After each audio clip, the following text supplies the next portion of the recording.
आंब्यामध्ये एवढी फुलगळ का? घाबरू नका. आधी हे समजून घ्या. एका बहाराच्या काडीत साधारण हजारो फुले असतात. पण तुम्हाला माहीत आहे का, या 1000 फुलांपैकी फक्त एकच फूल फळात रूपांतरित होतं. म्हणजे आंब्याचा सक्सेस रेट हा 1000 1 आहे. म्हणजेच 1000 फुलांमागे एकच फळ काढणीपर्यंत टिकतं. मग इतकी फुले का गळून पडतात? त्याचं पहिलं कारण आहे फुलांचा प्रकार. नर फुले हे परागकण तयार करण्याचं काम करतात. ही फुलं फळधारणा करू शकत नाहीत, त्यामुळं ती पूर्णतः गळून जातात. दुसरं कारण याच्यामध्ये परागीभवन नीट न होणं.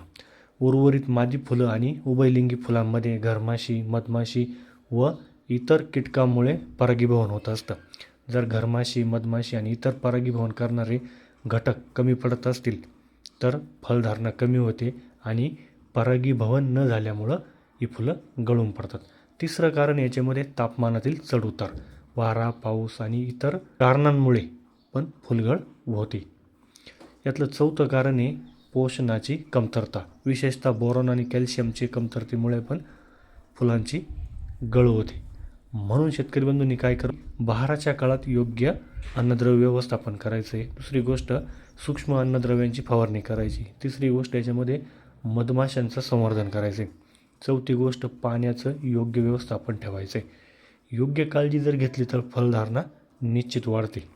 म्हणून मित्रांनो, फुलगळ ही पूर्णतः नैसर्गिक प्रक्रिया आहे. पण योग्य व्यवस्थापन जर केलं तर उत्पादनात निश्चित वाढ होऊ शकते. आंबा उत्पादक शेतकऱ्यांनी घाबरून न जाता शास्त्रीय पद्धतींचा अवलंब करणे आवश्यक आहे. धन्यवाद.